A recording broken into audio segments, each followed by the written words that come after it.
Welcome to my channel. Try to hear the latest story. My fiancée told me that if I wanted her back, I'd have to say sorry to her dad and request his approval. I consented. I went to his place and revealed to him the collection of messages from his daughter over the past year, outlining how she was being unfaithful and intending to dump me right after I proposed with a ring.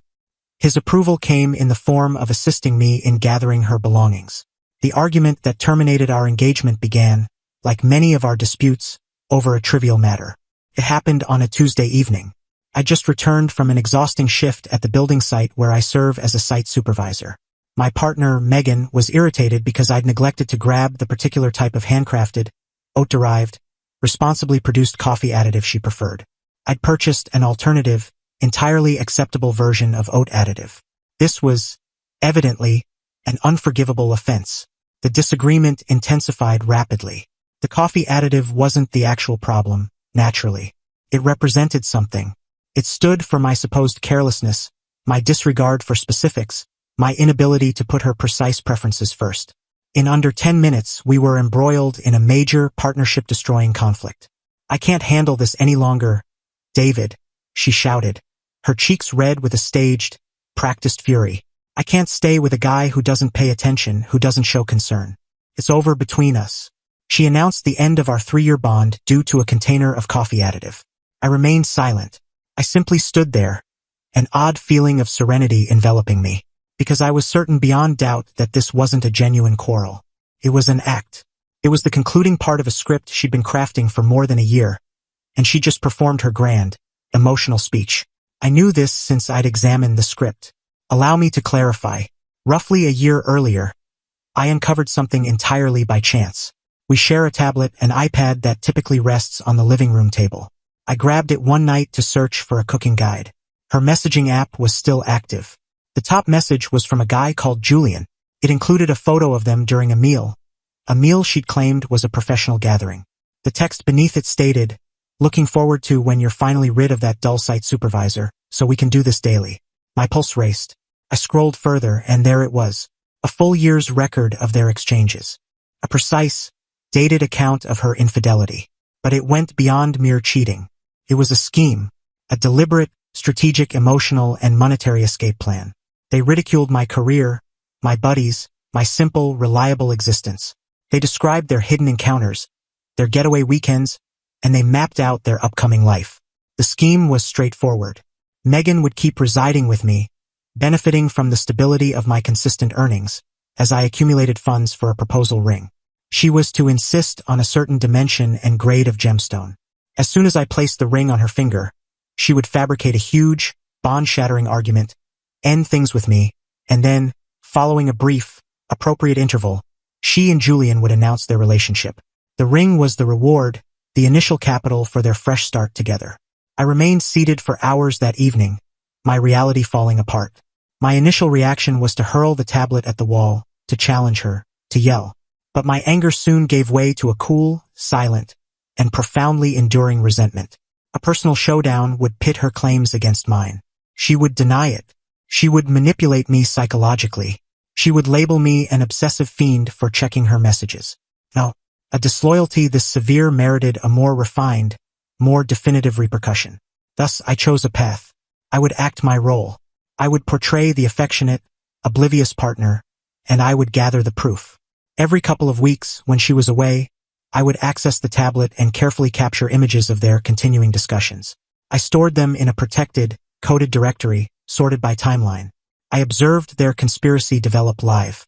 I viewed her grumble that I wasn't accumulating for the ring quickly enough. I saw Julian suggest ways for her to create disputes to heighten my insecurities.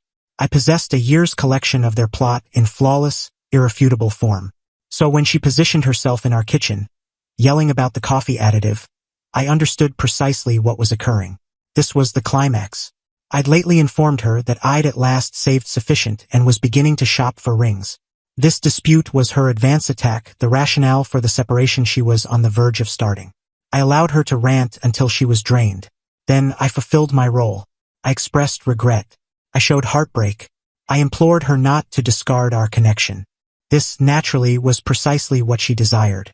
It boosted her self-esteem, and it prepared the ground for her ultimate condition. She permitted me to plead for a day. Then she approached me, her demeanor one of solemn, majestic gravity. If you're genuinely remorseful, she declared, if you truly wish for my return, there's solely one method. My dad is the most vital male in my existence. His view is paramount to me. You must visit his home, express regret to him for your actions, and officially seek his permission to pursue a relationship with me. I require assurance that he endorses you, that he thinks you're worthy enough for me. It was the most ridiculous, most outrageously controlling requirement I'd ever encountered. And it was ideal. Her dad, Mr. Henderson, is a decent individual, a traditional, straightforward fellow who established his own building firm from scratch. He prioritizes truthfulness, uprightness, and diligence above everything. He and I have always meshed well. He appreciates me because I'm direct. He has no clue his daughter is a serpent. She believed she was dispatching me on a quest of degradation. She assumed I'd approach her dad, submissive and pleading, reinforcing her dominance over me. She had no inkling I was about to approach her dad and deliver a comprehensive, irrefutable file on the genuine nature of his daughter. Fine, I replied, my tone laced with false, subdued genuineness. I'll proceed. I'll go speak with your father. Update 1. I granted Megan a complete day to relish her triumph. I allowed her to think I was a shattered individual, anxiously gearing up for my journey of contrition. On Thursday afternoon, I phoned her dad. Mr. Henderson, I stated, my tone firm. It's David. Megan and I experienced a significant disagreement, and I feel I owe you an apology for the upset it's inflicted on her. She also mentioned it was crucial to her that I obtain your approval for our future. I hoped I could stop by this evening to converse with you directly. Mr. Henderson, a man who values classic etiquette, was evidently satisfied. Certainly, young man, he responded, his tone cordial. My entrance is always available. Arrive around 7. Prior to departing my residence, I assembled my evidence. I devoted the previous year to compiling the captures into one sequential digital document. I produced the whole 150-page file on paper. I also transferred the file to a fresh, unused tablet I'd acquired just for this occasion. I desired for him to view the messages precisely as I had, in their original setup. I reached his residence at 7 precisely. He greeted me into his office, a cozy, paneled space scented with hide and timber shavings. He provided me a beverage, and we settled in 2 spacious seats. Very well, David, he started, his look earnest yet compassionate. Megan is quite distressed. She mentioned you two had a severe argument. What's troubling you? This was the instant. I avoided becoming sentimental. I laid out my argument like a site supervisor describing a vital construction flaw. Sir, I commenced, I'm present to request your approval, but not as Megan anticipates. I'm here out of respect for you and because I think you merit knowing the facts about the individual your daughter has turned into. Over the past year, I've been subjected to a planned, extended deceit, and I possess evidence. I positioned the bulky printed file on the surface between us. This, I explained, is a log of the recent 12 months of communications between your daughter and a man named Julian. He examined the file, then me, his face stiffening with bewilderment and worry. Before you peruse that, I added, I want you to witness it directly. I passed him the new tablet with the conversation chain already displayed. I found these unintentionally on our joint iPad at home. Once I grasped the situation, I started recording them. He accepted the tablet. For the following hour, the sole noise in the space was the soft glide of his finger across the display as he navigated through a year of his daughter's deceptions. I observed his expression. I witnessed the starting puzzlement shift to astonishment. The astonishment evolved into a profound, intense grief, and the grief gradually, unavoidably, transformed into a chilly, solid rage. He reviewed the texts where they derided my occupation. He reviewed the accounts of their covert excursions. He reviewed their complete, ruthless scheme to prompt me to purchase a costly proposal ring before she engineered a conflict and abandoned me. He observed, in her own language, her utter absence of regard for me, for our bond, and for the principles he had attempted to teach her. When he ultimately arrived at the conclusion, he set the tablet down with a subdued, weighty sound. He avoided eye contact. He merely gazed at the wall for an extended period. The coffee additive, he eventually uttered, his tone a deep murmur. The dispute concerned coffee additive. Yes, sir, I confirmed. That was the fabricated conflict she had been orchestrating for months. He at last turned to regard me, and his gaze held a dreadful, blazing letdown. "She is not the lady I believed I nurtured," he stated, his tone laden with a sorrow that surpassed wrath. He rose and approached the window, peering into the darkness. "You arrived here to seek my approval," he remarked, facing away. "And you possess it. You have my approval to distance yourself from my daughter as much as feasible. You are a fine individual, David. You construct things. You're truthful. You merit far superior to a child of mine who would descend to this." He pivoted back to confront me, his look now one of stern determination. "This is not your disorder to resolve," he declared. "It's mine. I will manage this. But initially, there's an action we must take. Let's proceed to collect her possessions." Update 2.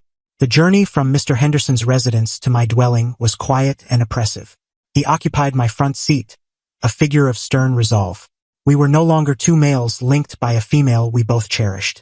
We were two males bonded by a female who had misled us both. Upon entering my dwelling, Megan was on the couch, browsing her device, a self-satisfied, anticipating expression on her face. She noticed me initially and her face lit up. She assumed I was coming back, humbled, with her dad's approval obtained. Then she spotted her dad enter after me. Her grin disappeared, supplanted by her expression of total bewilderment. "Dad? What brings you here?" Mr. Henderson ignored her query. He simply advanced to the room center, his gaze surveying the area. He observed the images of them on the walls, the minor items she had gathered. Then he regarded her, and his expression was one I'd never witnessed previously. It was a gaze of deep, icy disillusionment. "Gather your items, Megan," he commanded, his tone a low, threatening growl. "You're departing." "What?" she faltered, leaping up. "What do you mean? Did you converse with David?" He was meant to express regret. "I did converse with David," her dad replied. "He revealed the truth to me. He displayed your communications, every one." The hue faded from her complexion. It was the identical expression of sheer, intense alarm I'd observed on the faces of other females in similar tales. The expression of a deceiver whose whole existence has just been obliterated by an indisputable reality. "No," she wailed, her gaze shifting to me. "He's fabricating it. He invented them. He's attempting to turn you against me." Her dad merely shook his head, an expression of profound fatigue on his face. "Cease, Megan," he instructed. "Just cease. I viewed the images. I viewed the timelines. I viewed the schemes. I viewed what you mentioned about the ring. There are no further deceptions to utter." He proceeded to the corridor storage, retrieved a pile of vacant cardboard containers from my prior relocation, and placed them before her. "Begin packing," he ordered. "You have 60 minutes. Then I am transporting you to our place."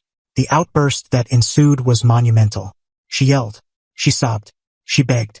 She charged me with being a controlling beast. She charged her dad with disloyalty. It was a frantic, pitiful display, but her spectators were no longer supportive. Her dad simply remained there, arms folded, unaffected. I entered the kitchen and prepared a mug of coffee. I observed, a quiet witness, as the existence we had constructed was disassembled. Not by me, but by her own dad. He was systematic. He guided her, instructing what to include. He was not harsh, but he was resolute. When she attempted to include the costly computer I'd gifted her for her celebration, he halted her. "That's not yours," he stated. "You will remove only the items you introduced to this residence and nothing more." 60 minutes later, the main room was packed with containers. Her dad required her to transport them to his vehicle individually. As she carried the final container, she paused before me. Her face was a chaos of sorrow and fury. "I despise you," she whispered. "I know," I responded serenely. Her dad returned for a final inspection. He approached me and placed a palm on my arm. "I am genuinely apologetic, David," he expressed, "for all of it." "I know, sir," I answered. "Thank you." He then moved to the modest table where we stored correspondence. He retrieved his payment booklet, composed a payment slip, and placed it on the surface. It was a payment directed to me. The sum was considerable. "What's this intended for?" I inquired. "That's for the ring you plan to acquire," he explained, "and for the previous year of your existence that my daughter robbed from you. It's insufficient, but it's a beginning. It's termed accepting accountability, a teaching she is about to grasp painfully." He then guided his weeping, vanquished daughter from my dwelling for the final occasion. I positioned myself at the window and observed as his vehicle departed, transporting her and the ruins of her existence away. Final update. It has been half a year since the evening I now refer to as the gathering. The quietness in my dwelling in the subsequent days was the most deep tranquility I've ever experienced. The turmoil had concluded. The outcomes, however, were only starting to emerge. The initial action I took was to deposit the payment from Mr. Henderson. I hesitated at first. Seemed odd, but then I understood he was correct. It wasn't compensation. It was a gesture of dignity. It was a parent striving to correct an injustice perpetrated by his offspring. I utilized the funds to settle the remainder of my educational debts and to arrange a much-needed journey to see my relatives. The account of Megan's fate reached me via her dad. He and I have maintained contact. We convene for a meal monthly. He has evolved into a companion, a guide. He is a person of honor, and he is contending with the deep disillusionment of recognizing his daughter is not. He informed me that the vehicle trip home with Megan was a mute, wretched event. Upon arriving at her parents' residence, he and her mom seated her and outlined the fresh conditions of her existence. She was not permitted to remain there permanently. She was a grown-up who had executed a sequence of harmful decisions, and she would now need to endure them. They granted her 30 days to secure her own living space and a fresh occupation. They were terminating her monetary support entirely. The paramour, Julian, was naturally absent. Once the vision of a luxurious existence supported by my proposal ring dissipated, so did his devotion. He sought a collaborator in a theft, not a collaborator in commencing anew. He ended things with her through a message a week following her departure from my location. Megan now resides in a modest, inexpensive dwelling in a less appealing section of the town. She is employed as an administrative assistant, a position she considers vastly inferior. She is penniless, isolated, and her bond with her parents is tense to the extreme. They care for her, but they no longer believe in her. She is, for the initial time in her existence, genuinely independent. Her dad once shared with me, during one of our meals, that the most challenging aspect for him was not the infidelity. It was the deliberate, strategic essence of the scheme. To be unfaithful is a frailty of the body, he remarked, but to conspire for a year to swindle a decent man who adores you, that is a frailty of the spirit. That is a decay that penetrates deeply. Regarding myself, I am faring better than before. I advanced to chief site supervisor at my firm. I've been concentrating on my profession, my wellness, and my kin. I have commenced seeing others again warily. My fresh guideline is straightforward. Complete transparency from the outset. Megan insisted I approach her dad and implore for his approval. She believed she was dispatching me to my punisher. She never conceived that her dad would be the one to provide me the weapon. She constructed her whole scheme on a base of falsehoods, never comprehending that the single individual she couldn't deceive was the man whose principles she had so utterly forsaken. The harshest retribution wasn't mine to administer. It was her dad's. And it was merely the facts.